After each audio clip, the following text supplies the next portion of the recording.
साधु वैश ने अपने दूत को कंचन नगर भेजा। दूत कंचन नगर पहुंचे, वहां से बलिया के पुत्र को लेकर के आए। साधु वैश ने कन्या कलावती का विवाह संस्कार दिया। पत्नी बोले कोई बात याद है तुम्हें? साधु वैश बोले खर्चे छोड़ सब बात बताओ। हाँ, तो पत्नी भगवान से प्रार्थना करती, प्रभु आपने बेटी की जन्म को भगवान ने नहीं कराई और फिर कहा था कन्या विवाह को सत्यनारायण कथा कथा कर बताओ। साधु वैसे बोले जो धन था बोले बोलने के विवाह में, अब कथा कैसे होगी? विचार करने लगा। जब चेत आय अपना धंधा दो पैसे घर में आएंगे, दो पैसे घर में आएंगे, दो पैसे घर में आएंगे।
मेरा कोई दोष नहीं है और जो कुछ परेशानी दे प्रभु तो साधु वैसे मेरा कोई दोष नहीं।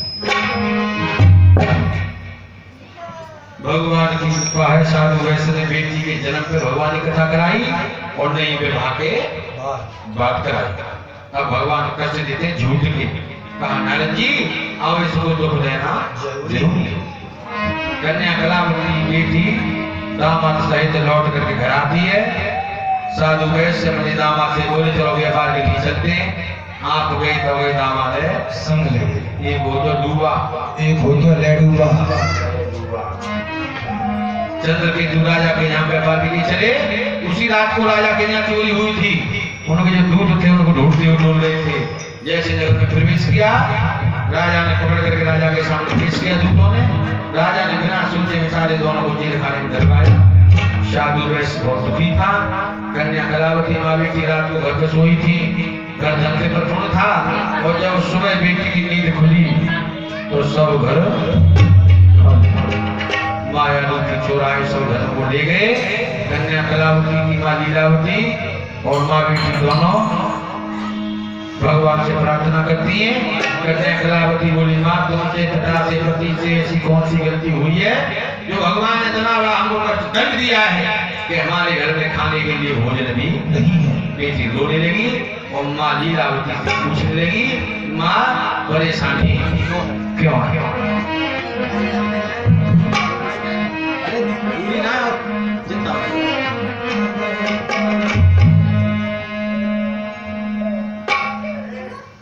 रोए रोए बेटी कहे सोनोरी मैया मेरी रे वाणी।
जन्म से पहले कुछ संकल्प किए थे कि हमारे घर बेटी का जन्म होगा तो अवश्य भगवान श्री सत्यनारायण की होगी।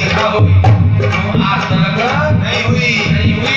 तो लीलावती बोली बेटी सोन परेशानी क्यों आई?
क्यों परेशानी आई?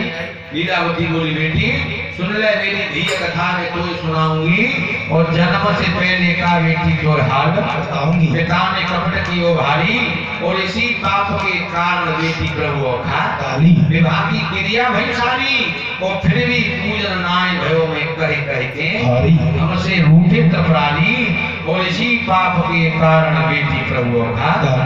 लीलावती बोली बेटी तेरे पिता ने तेरे जन्म से पहले संकल्प किए थे। कन्या कलावती बोली मां कोई बात नहीं है, पिता ने जो झूठे संकल्प किए हैं मैं उनको भीख मांगे थे पूरा करूंगा। देखो मां बेटी भूखी सो जाती है, जिसका पिता नगर का बहुत बड़ा व्यापारी था, रात को भगवान ने आकाशवाणी की बेटी सुबह तुझे तेरी मां को भिक्षा मांगनी। क्यों? ये समय बड़ी बलवान समय पर ज्ञानी और बड़े समय पे धूप समय पे बरसे पानी, बड़े समय की फेर और समय बदलने में नहीं लगे जरा सी।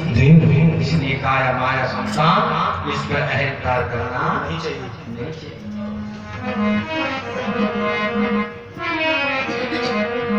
लीलावती और कन्या कलावती माँ बेटी भूखी सो जाती है।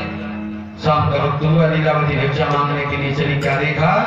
पूरे नगर में लीलावती होगी मगर किसी ने अन्य का टुकड़ा नहीं दिया। लौट के आए, बेटी रोने लगी, 3 दिन की भूखी। क्या लाई था बच्चा में? लीलावती और ज्यादा रोने लगी। बोली बेटी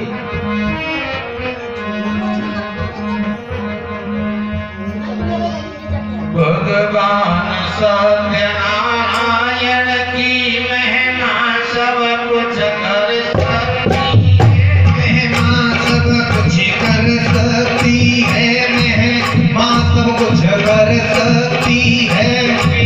मां की मोती मिल जाके मांगे देवी कन्हाएं मिलती है, मांगे देवी कन्हाएं मिलती है, मांगे देवी कन्हाएं मिलती है। कन्या कलावती की मां लीलावती भिक्षा ले मांगकर के शाम के वक्त में आई तो किसी ने भिक्षा नहीं दी। दोनों माँ बेटी रोने लगी और भगवान से प्रार्थना की। दूसरे दिन कन्या कलावती भीख मांगने के लिए चली। क्या देखा? एक भगवान की कथा देखी जैसे आपकी ना की जा रही है। मन में विचार किया कि यदि भैया मुझे बेकार में समझ के भोजन की क्यों चलेंगे तो भोजन खाओ नहीं बल्कि माँ के लिए ले जाओ। अपनी चिंता नहीं, उसको किसकी है? माँ की। यहाँ सोचने की बात है थोड़ी, माँ के प्रति बेटी क्या भावना होती है और बेटी के प्रति माँ की क्या भावना। बेटी के काम बैठ जाती है, आंखों में आंसू बन रहे देखते क्यों माँ की चिंता सुना। शाम का वक्त हुआ, बेटी वहां से चली तो वहां भी किसी ने भोजन की।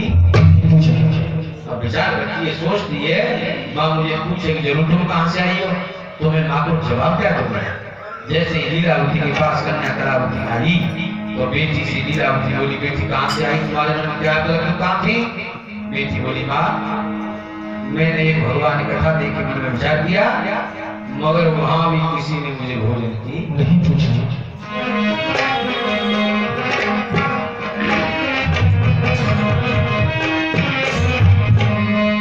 मेरी मैया तो पूरी में साँचो बताऊं, मेरा थोड़ी आई मेरा जवान, कहती हूँ आशा मानो आए।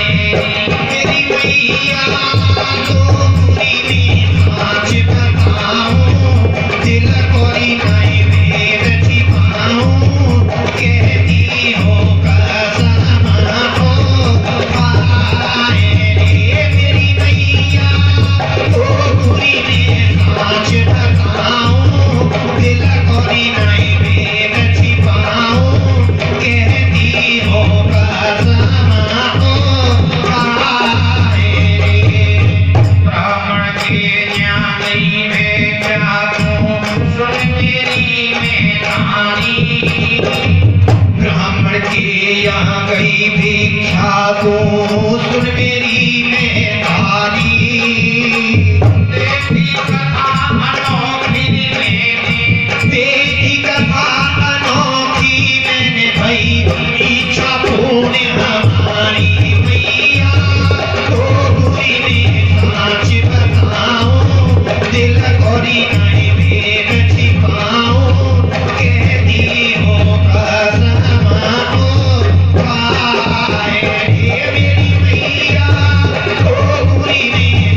समय यह है कि एक ब्राह्मण के द्वारे भिक्षा लेने को गई मात जिस समय भूखने मन मारे ये सब समाप्त होते ही माँ सीधी में घर को आई हूँ श्री संत देव नारायण का ले लो प्रसाद में लाई। आधा प्रसाद बेटी ने खाया, आधा माँ ने खाया।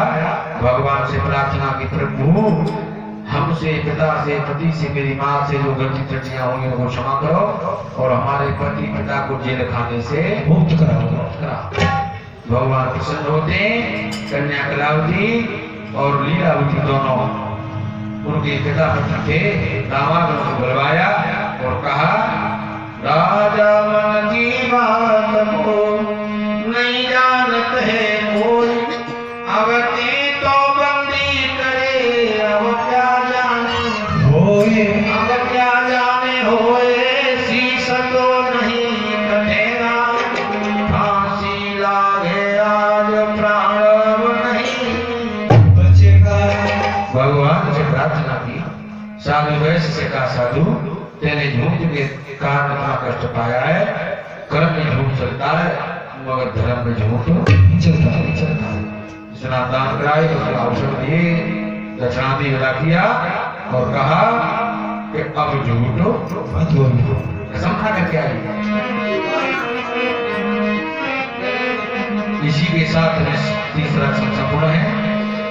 साधु वैश्य दामाद सहिता चले, बोले जानो जियो लाभ पाए, लौट के बुद्धू घर को आए। हाँ, भगवान सर्वव्यापी है, सर्वत्र है। भगवान रुष्ट होते कहा नारद जी अभी एक बार परीक्षा से की और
मिल जाएगा माटी में, मिल जाए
साधु वैश्य भगवान से कपट करते हैं, कहा हम झूठ नहीं बोलेंगे तो हमारा व्यापार कैसे रहेगा।